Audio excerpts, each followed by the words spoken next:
Okay. Okay, we are now at letter D. So we are Roman numeral 3, letter D. This is all of the fast days of the year. Okay, so we just finished.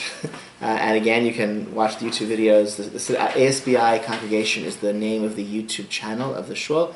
And you can find Introduction to Judaism classes. I think this is season 3, meaning this is the third time I've done it and recorded the classes. So we just did all the joy celebrations, the holidays, the major holidays, the minor holidays.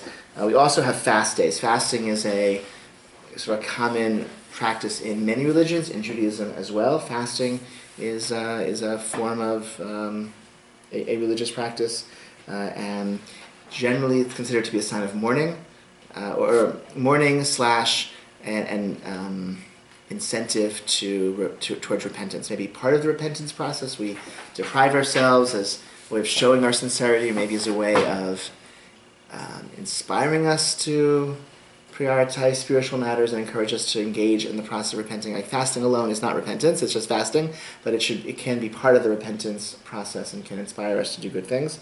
Many religions have a form of fasting. There are two kinds of fasts in Judaism, though. There are what are called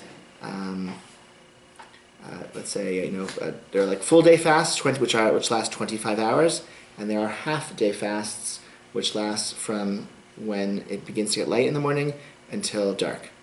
So those half day fasts in the winter, that can mean the fast starts at 5:30, 6 in the morning, and goes until 5 o'clock in the afternoon. That's relatively short. In the summer, a half day fast can start at 4 in the morning and go until 9 p.m. In Chicago, right? That's if you're in England or in Norway, it can start at 2 in the morning and go until 11:30 at night, right? In the summer, right? Because it's very long. Depends where you are. You can travel to Australia if you want. If you want to have a shorter summer fast, you can do that, I suppose. Those are the half-day fasts. The full-day fasts are 25 hours. They start before sunset and they go until dark of the next day. So let's go through. These are in order of the calendar of the year. Okay, so Tzom Gedalia is the day after Rosh Hashanah. It's the third day of the Hebrew year, so it's sort of like a feast and famine kind of diet we're on. We have 2 days of holiday, and then we observe the third day of the year as a fast day. This commemorates Gedalia. Gedalia was appointed by the Babylonians as governor over Judea when they conquered Jerusalem in the year 586 BCE, a long time ago. They defeated the king, they exiled a lot of the nobility, and they appointed Gedalia to be their governor. Many of the Jews saw Gedalia as a traitor because he was working with the Babylonian occupation army and was sort of put in charge by them, and they saw him as a traitor. I think from his perspective, he was trying to make the best of the situation and protect his people, and doing that by working with the government and working with the empire that had, was ruling over the area, and he was trying to do the best for his people. He was assassinated, and as a result of his assassination, things got much worse. The Babylonians retaliated, and there was more destruction and more death.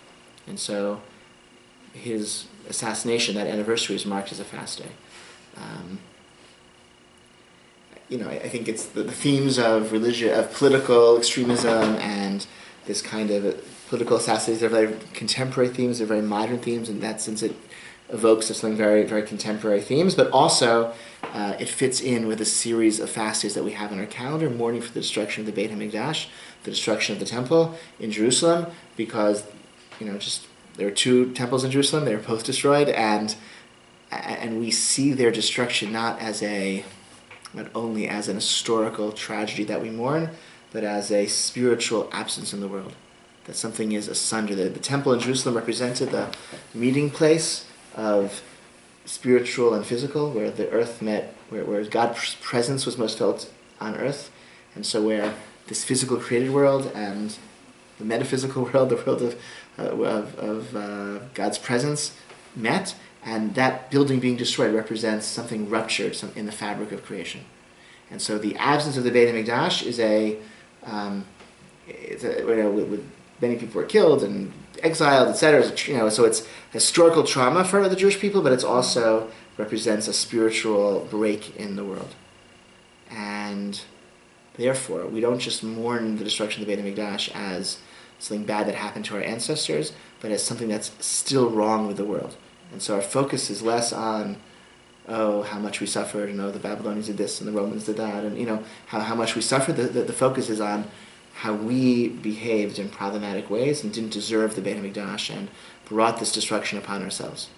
And by that meaning, brought upon ourselves God withdrawing from the world. The Beit HaMikdash the temple no longer existing. So in that sense, it's very fitting that, Gedaliah, this was a case of one of our own whom we killed because of this hatred and this, right? That's what it's all about. That's the real focus of these days. The Talmud discusses the destruction of both temples. The Talmud says the first temple, at the conclusion of the biblical period by the Babylonians in 586 BCE, was because for our generations, the ancient Jews of the biblical period had been worshipping idols and killing one another and committing all the most grievous sins of the Torah, and the first temple was destroyed. 70 years later, it was rebuilt. The Babylonian Empire comes in, this Persian Empire comes in, destroyed the Babylonian Empire, allowed the Jews to return to Jerusalem from exile, rebuild the temple, rebuild Jerusalem. The second temple stands into the Roman period for several hundred years. It's destroyed in the year 70. And the Talmud asks, they were very righteous, they were pious people in the time of the second temple, the post-biblical period. There was no idolatry, we weren't killing one another. What was going on? And the Talmud says, Sinat Chinam, which means baseless hatred. We hated one another for no reason, and which is maybe seemingly a less serious sin, but it's harder to overcome because you don't think it's so bad, and because you always think there's a justification for your hatred, so you never realize it's baseless. So all of these mourning days for the destruction of the first temple, the second temple, it's all one thing. It's all about how can we fix ourselves, how can we be better people, how can we be better Jews, how can the Jewish people be better people, and in so doing, change what's fundamentally wrong. What's fundamentally wrong is not that we suffered in the past, but that right now there is no Beit HaMikdash, there's no temple, because we don't deserve it. We can't handle having God's presence in our midst in that way. So Tzom Gedaliah is the first fast day. Second fast day is unconnected, if seemingly. That's Yom Kippur. Yom Kippur is a biblical holiday, the Day of Atonement. That's a 25-hour fast. It starts before sunset. It goes until dark the next day. In addition to not eating and not drinking, we also refrain from wearing leather shoes, from sexual intimacy, from washing ourselves unless we get dirty, like use the toilet or something, or mud splashes. But we don't wash ourselves for pleasure. We don't anoint ourselves, and eating and drinking. That's the fifth. Okay. Five afflictions on Yom Kippur. This is again a day in the Torah itself. Yom Kippur is about atoning. It's about getting God promises that on this day, the day itself gives us atonement for our sins, which is a pretty powerful gift. Why would that be? A teacher of mine once compared it to someone who, if you have a article of clothing, which I like myself, with a stain, a coffee stain on your shirt. I have a white shirt with coffee stain. This is actually the second shirt I wore today. So once you have a stain on your shirt, you think, okay, why should I keep it clean? It's already stained. There's no reason to keep it clean. But if you have a clean shirt, you're going to try to keep it clean. And so in Yom Kippur, God promises us in the Torah, Ki b'yom hazeh, on this day you'll be granted atonement, and then that helps us try better the next year, right? Because we have a clean slate, we can go out with more care about keeping ourselves clean, as it were, in the coming year. Yom Kippur doesn't work, though, for things that we've done to other people. It only works for religious crimes and misdemeanors, the offenses against God, as it were, offenses, violation of religious law. Yom Kippur atones. If we hurt somebody, you have to ask their forgiveness. You have to, make right whatever wrong you did. And that's a practice leading up to and on Yom Kippur. People call friends and family and ask forgiveness. Some people do it as a matter of rote, which is sort of silly, but if you do it for real, I think that's very powerful, right? Some of you actually know you harmed. You actually know you did something not quite right, and you can actually, make that right. Very powerful. Yom Kippur, and Rabbi Jonathan Sachs has characterized the day as solving the problem. How do you live a moral life? How do you try to be a good person without being incapacitated by guilt? Okay, if you're a sensitive person, if you're trying to be good, okay, you're just going to be destroyed, incapacitated by guilt. Yom Kippur gives us a way out. Tells us, no, like, God knows that we fail, and God wants us to succeed, and here's a process, here's a path towards getting a fresh slate am I mixing metaphors? Getting the slate wipe clean, and you get to try again. Because maybe some of you have been here on Yom Kippur or been to another synagogue on Yom Kippur. It's a very popular day for synagogue attendance, not because not the most fun day to be in shul, but a very, very powerful day. And I think by the it's a serious day. Can be what I call the days of awe, of a little fearful, but ultimately kind of joyous, because at the end of the day we have this promise of atonement. I'll tell you my Yom Kippur story. There was a Yom Kippur metaphor. Okay, there was a young man who was driving his car. No, that's not the first part. First scene. There's a man who is at a party, and he met a young woman, and they started to talk. And it was love at first sight. They had a wonderful conversation. She gave him her phone number, and he took it home. And he didn't even wait. It wasn't going to even wait the next day to call her. He got home, and I'm going to call her right now. It was such a great time. I'm so excited to have met her. And he takes the phone number out, and he can't find it anywhere. And he goes through every little piece of paper in his pockets and all the little nooks and crannies in his wallet. Everything's laid out on the table. Can't find the phone number. Takes off his clothes, looks through all the pockets, can't find the phone number. He knows there was a 7 somewhere in there. He tries a few numbers with a 7, can't reach her. He's just feels terrible. Days go by, he doesn't feel better. Weeks go by, and then one day he's driving through not too far from here, and he sees her in a crowd, and he jumps out of his car and runs after her through the crowd. And he can't find her, and perhaps it was a mirage, or too many people, she disappears into the crowd. And he turns around to go back to his car and discovers that it's being towed. And in fact, he was blocking the fire hydrant, and he's under arrest for this reckless abandonment of his car, blocking traffic, and a fire hydrant. So this is like the worst day he could imagine. And he's in prison, and he's just so lonely. Everything's terrible. And he gets brought into court. And he's so shamed, his head is down. And the judge begins to speak. And as soon as the judge starts speaking, he realizes that the judge is none other than his beloved. And all of a sudden, he doesn't care anymore about the punishment. He doesn't care about whatever is going to happen to him or facing the consequences of his crime, because now he's found the person he loves, and he's in the presence of her in the court where she's presiding. That's Yom Kippur, okay? It's about intimacy with God. It's about and that love and that intimacy is more powerful and more dominant over the fear of punishment and being judged, because we're being judged by God, and God is intimate with us on Yom Kippur. We wear white. We imitate angels, right? We separate from our family, separate from all affairs of the world. We imitate princely angels, and it's a beautiful day. It's a good story, right? Mm-hmm. I used to tell it every year. I didn't hear, but then I figured out people know it already. But you haven't heard it, so fresh audience. Okay. Number 3, third fast day is Asar B'Tevet, the 10th day of Tevet. So this is a fast day in the winter. So in the northern hemisphere, it's in the winter, so it's a relatively short fast, and it commemorates the breaching of the siege of Jerusalem during the first destruction of the first temple by the Babylonians. So it's one of the destruction of the temple fast days. But again, it's about tshuva, it's about repentance, it's about fixing ourselves, not bewailing things that happened in the past. 4, Tanyid Esther, fast of Esther. This is the day before Purim. We just had this fast last week. This fast, it's an interesting one. Who knows why we do it? Maybe it's commemorating the 3 days of fasting that are described in the scroll of Esther, when Esther says, fast for me before I go to the king. So, but that wasn't this time of year, so I don't know. But maybe it's to commemorate the fasting that's described in the book of Esther, and so we fast in commemoration.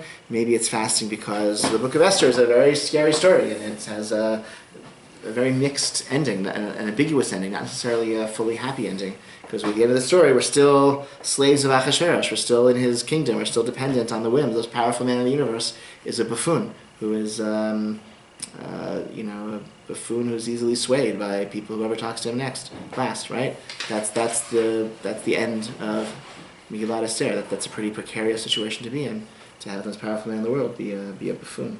And so we celebrate in Purim because it turned out well for us that time, but we also have to fast. We do that the day before because we were reminded of the precariousness of our situation, and so maybe that's a part of the fast. So Tanya Esther's like part of Purim. Purim has the celebratory half, and then it has the scary praying for salvation half, and that's the fast of Esther. 5. Tanya Pechorim. That's good. The fast of the firstborn. The book of Exodus says that the firstborn Egyptians were killed in the 10th of the 10 plagues. As we went free, our firstborn were spared, and so the day before Pesach, Erev Pesach, really, the day that Pesach begins, firstborns fast, maybe firstborn sons, maybe firstborn sons or daughters fast, to express our gratitude that we were spared this plague. However, this is not a very serious fast, like it's a later development, later custom, it seems. And so we're eager to find ways to get out of this fast. How do you get out of this fast? If you have a sudat mitzvah, a mitzvah meal, a meal that is not just eating for fun, but I'm eating in fulfillment of some mitzvah purpose, then I can break the fast if I'm a firstborn, and once I break the fast, I can eat the rest of the day. This is a very good idea because it's not a great idea to fast the day before Pesach because you're busy setting the table and you're cooking and you're getting ready for the Seder, and then once you sit down to eat, you don't eat for another 2 hours because you're telling a story and dipping this and that, and it's not good to go into Pesach really quite that hungry. So it's much better if you can eat. So how do you have a mitzvah meal, a sudat mitzvah? That could be if there's a bar mitzvah that morning. This is unlikely, but that would be an example. If there's a brit milah, circumcision with a feast, that would be a mitzvah feast. More commonly, though, if somebody completes a substantial Torah study project, they can make a festive celebration to commemorate that I studied an entire volume of the Talmud or a whole sixth of the Mishnah, some major Torah study project. I finished it. I'm going to recite this prayer declaring my gratitude at having finished this Torah study project, and I'm going to invite everyone to eat to celebrate that fact. That's a sudat mitzvah. That's a mitzvah meal, and that meal overrides fast of the firstborn. And once you break the fast for that mitzvah, you don't have to fast the rest of the day. So in many synagogues, they convene a siyum, a meal of this kind, on the day that Pesach begins, so that firstborns can come to shul and not have to fast. It's a very popular day in shul. Actually, all the firstborns come out of the woodwork. They all come to shul, and they don't have to fast. Number 6.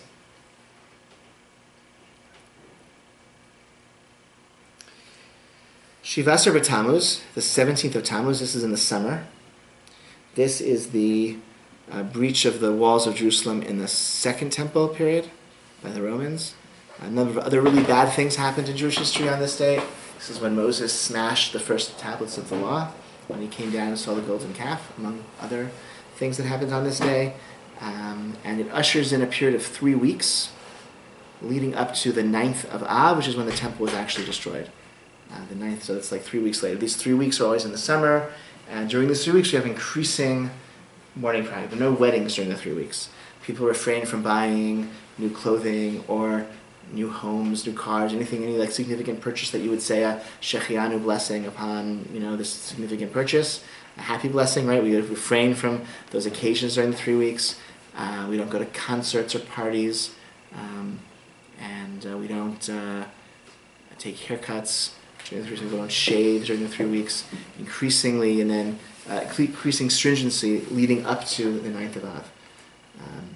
the 9 days of Av, leading up to the 9th of Av, in the month of Av, we don't eat meat, we don't drink wine. People maybe only wash themselves very quickly, or in cold water only, or really trying. It's really like it's like a reverse mourning cry. We actually don't have a section here on mourning. We should put that in. Somebody, God forbid, someone dies. Let's say a parent dies. You have the immediate stage when someone dies, where you're in shock and you're caring for the body and arranging for the funeral and preparing the body for burial. During that's called aninut in Jewish law. You don't say blessings. You don't pray. Like that supersedes all of your ritual obligations. And after burial, you have 7 days of mourning called Shiva. You don't wear shoes. You don't wear clean clothes. You wear torn clothes. You don't laundry. You don't shower. There's some maybe you can shower if you're going to be really uncomfortable otherwise, but generally you don't clean yourself for pleasure.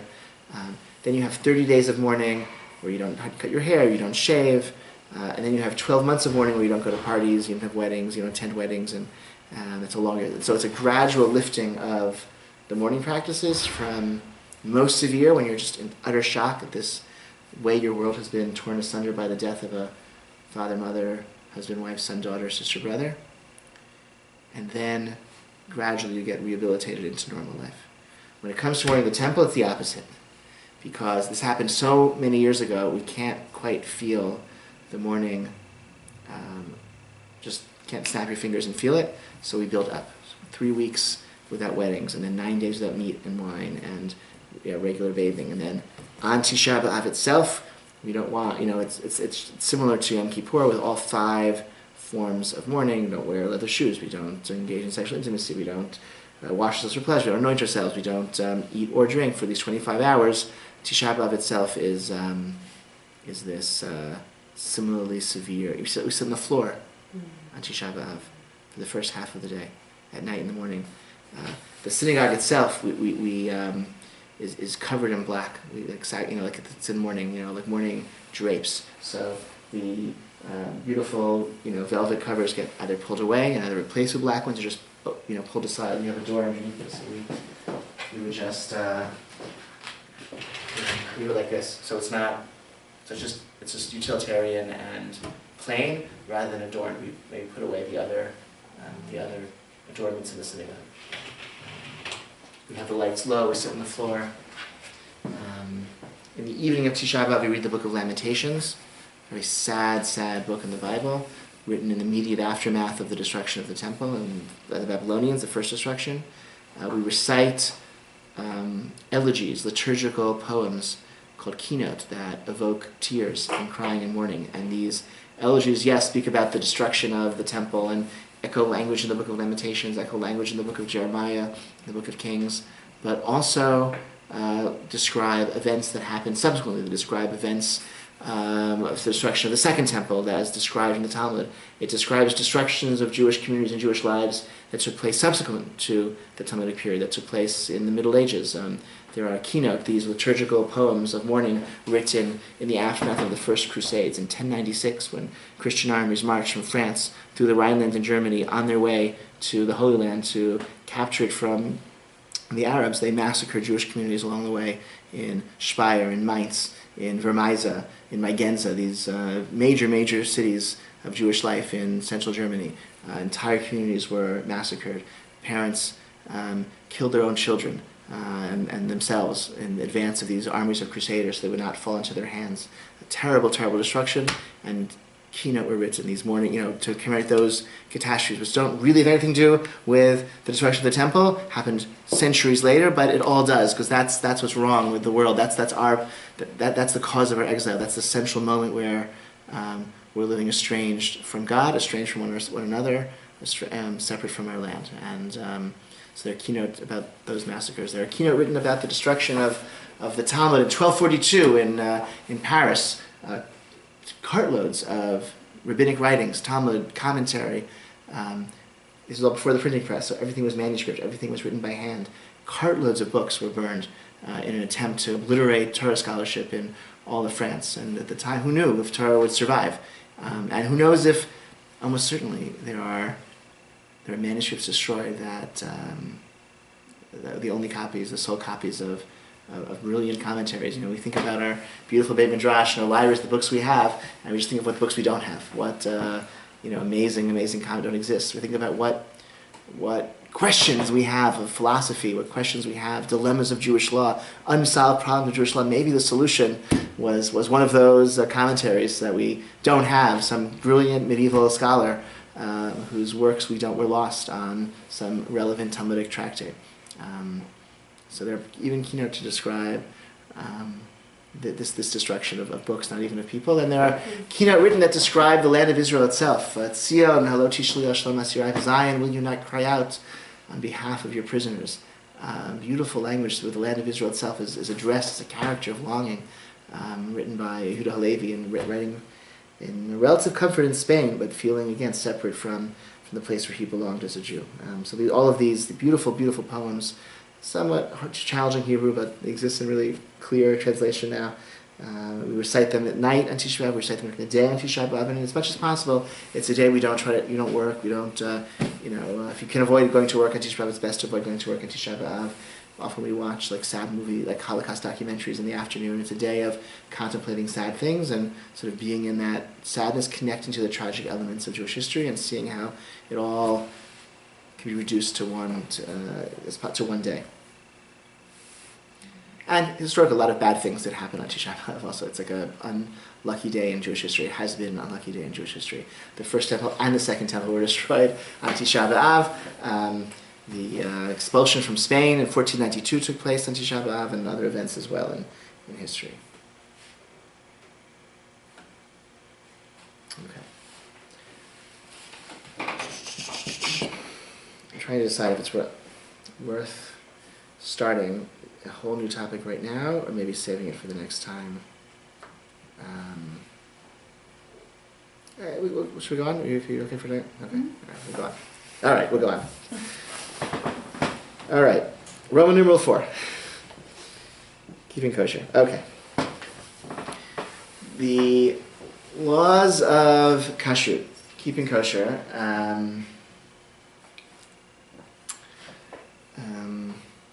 emerge from verses in the Torah. We're actually going to encounter them not this week. This week in Parshat Shmini. This week in if you come to Shul Shabbat morning, you'll hear these verses described. The Torah lists things that you can eat and things you can't eat, and the rules are pretty clear, somewhat clear.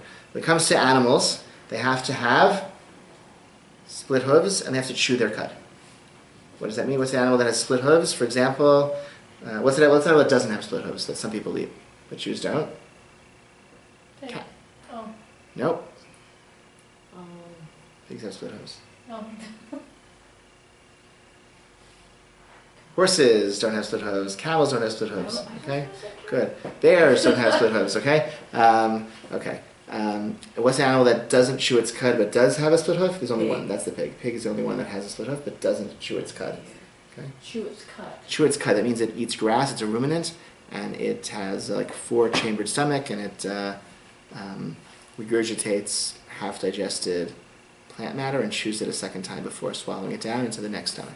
Oh. You can Google how do cows digest food, and you can see you can learn all about this. Okay, it's really amazing because you can't eat grass. Is a very you and I cannot digest grass. If we eat grass, we will not get any calories from it. But ruminants, cows and antelope and deer and bison, sheep and goats, they can eat grass and get calories from grass. That's because they have a very developed stomach with 4 chambers that really, and all sorts of interesting, whatever microbiome, whatever you call it, ecosystem inside their stomachs, breaking down, processing, all that stuff. So, yeah.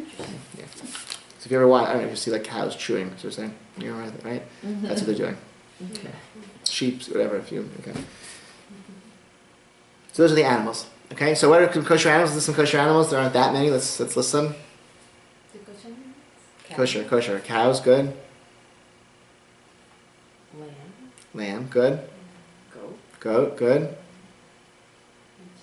What? Chicken. Just animals for now. Not birds. Birds later. Deer, good. Bison, okay, you can get. Okay. What else? I don't know. Oxen, I guess. Things like that. Okay. Okay, and non-kosher animals that, I mean, pig is the most commonly eaten. Pigs, rabbit, bear, elephant. Okay. Giraffes are actually kosher, but very hard, challenging to. Really? Yeah. So I could have eaten giraffe in Kenya.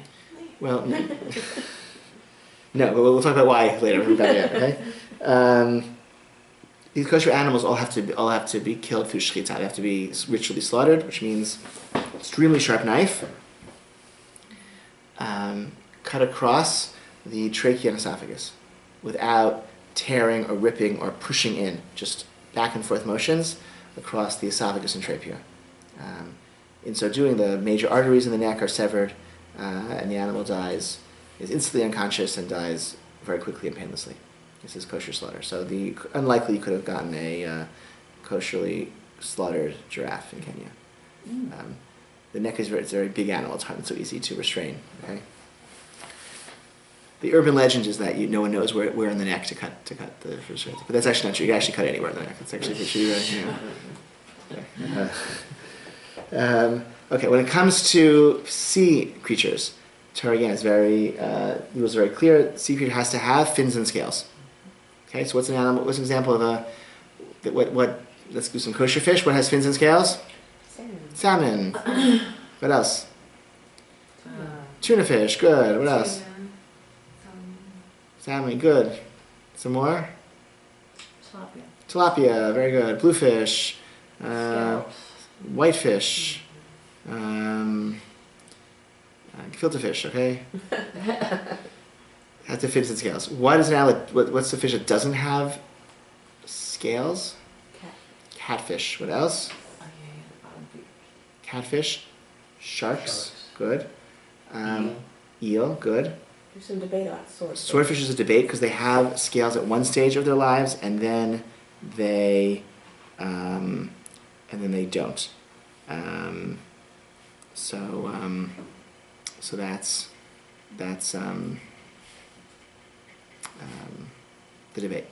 I think when they're young they have scales and they fall off or something like that. What's an animal that has scales but no fins? There is none. Every animal that has scales also has fins. So fins and scales is sort of superfluous. It's an extra detail. It doesn't really tell us much. Okay? But shellfish are also out. They don't have fins or scales, right? So no mussels, shrimp, lobster, octopus, oysters, squid, all those things. Okay. I just got a text from somebody concerning an issue of keeping. Let's see if we can. Let's see. Someone put room temperature chicken nuggets on our porcelain dairy dishes. Then she realized she really messed up and set it aside as a fixed. But if so, how? Please help. Yeah, this is actually fine. If chicken was, we'll learn about this a little bit, but if chicken was not hot, then no harm. Chicken is still kosher. And dishes should be rinsed clean with soap and cold water.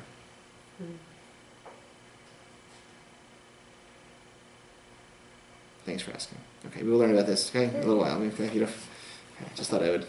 It seemed time sensitive and relevant to what we were studying. Okay, real life. Okay.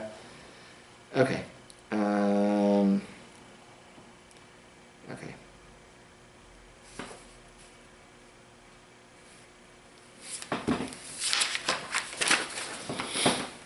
Okay. Oh, birds. Birds, the Torah doesn't give us rules. The Torah just gives us lists of kosher birds and non-kosher birds. And the Talmud then derives some rules. Kosher birds have 3 toes in front and 1 in back. Non-kosher birds have 2 in front and 2 in back. Non-kosher birds are basically birds of prey that tear their food or use their feet to help kind of hold their prey in their claws, talons while they eat. Kosher birds, you can tell they have a mostly vegetarian diet by their digestive system. You can see they have a crop and they have a gizzard whose lining can be peeled by hand. A gizzard that if you slice it open, You can peel the inner lining by hand as a mark of a kosher bird. So that really indicates the diet. And then over the centuries, Jewish tradition has sort of been more kind of narrowed down and said, well, we're really only going to eat these birds that we have a tradition that we eat. We eat the birds that we eat, as opposed to ones that... So turkey kind of snuck in to the Jewish diet at the last minute. It has all the signs of a kosher bird. If you've eaten turkey or cooked turkey, you know it looks awfully just like a chicken on the inside, right? So it has all the simanim, all the signs of a kosher bird, but Jews weren't eating turkeys until the 15th or the 16th century. But nonetheless, it got accepted. But after that, really, we only eat birds that we can establish. Jews ate this bird for generations. So what are kosher birds? Chicken, turkey, many kinds of geese, many but not all kinds of ducks, many kinds of quail, many kinds of partridge. Is that it? I think that's it.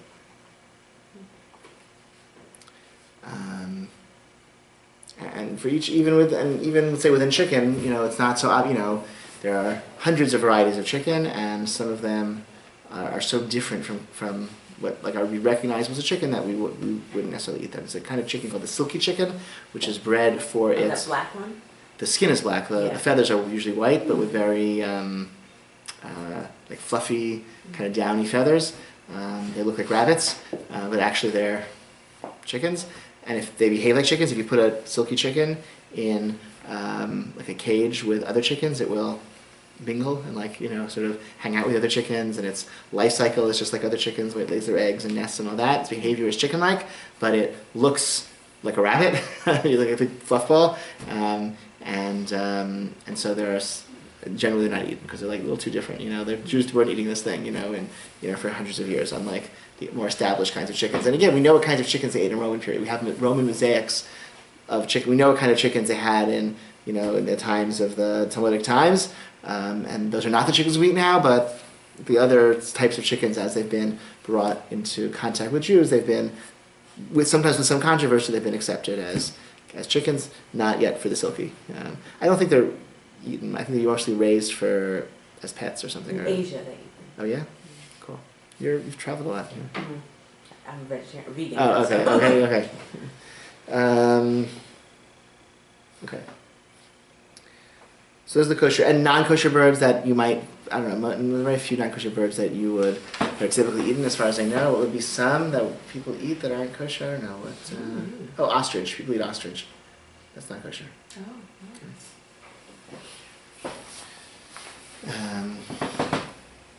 the eggs of non-kosher birds are also not kosher, so ostrich eggs are not kosher. Kosher animals will also have to, not fish, but animals and birds have to be killed through shchita, through ritual slaughter, as I just mentioned. It's true for birds as well as for animals. And so even a kosher species, a chicken or a steak or something that you get in a butcher shop, what the species is, it's still not kosher if it wasn't prepared in a kosher way, which means it was killed through ritual slaughter by a specially trained Jewish man who does this type of slaughter.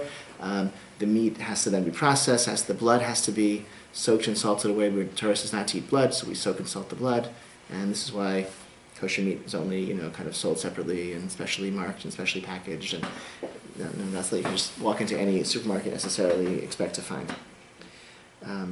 There are also non-kosher parts of kosher animals, like the back parts, the sciatic nerve of the four-legged animal, and certain types of fats in the hind parts of certain animals are non-kosher, and so even after the shechita, the animal has to be prepared. I think in America today, it's more common to just cut the animal in half, and the whole back part with all the non-kosher sections gets sold to a non-kosher, as non-kosher meat for sirloin or whatever they're hot dogs, whatever they can use it for, and it's just not worth it for them to remove the non-kosher parts. There is a skill that people used to do of very carefully going through and cutting away the non-kosher parts of the cow or the sheep or whatever it was. I guess in places where it wasn't as easy just to chop it in half and send the back half to a non-kosher division of your big slaughterhouse. That's, before that was easy to do, it was more common to actually remove the non-kosher parts. It's another reason why, again, your kosher meat has to come from a special kosher source. You can't find it in a normal place. I think we'll pause here. This is pretty much what you would know. Most of these details are pretty clearly, like if you come to shul, come to something like this Shabbat morning, you'll hear all of this read from the Torah. But what we're going to talk about, I guess, next time is going to be some of the other elements of keeping kosher, such as what I texted, that person about, which are not clearly in the Torah and which are really definitional to how we observe these laws today. Okay, so we'll pause here.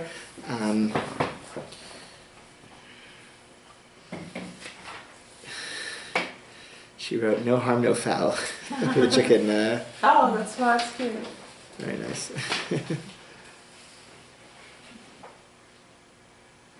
Very funny, very funny. Okay, when are we going to next meet?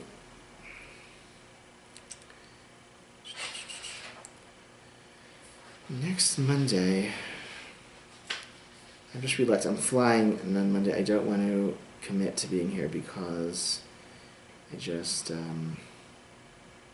my flight is delayed, I don't want to have to. And then they have meetings the next 2 Mondays, and then it's Passover.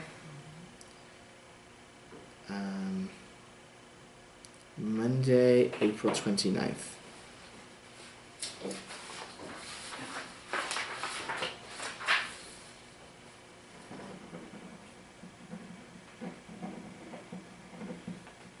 Let me just see what time we'll have.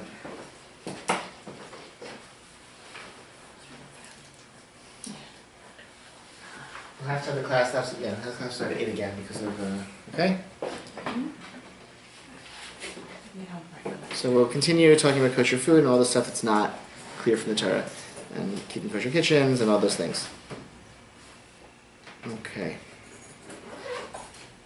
All right. Thanks for coming, guys. Thank you.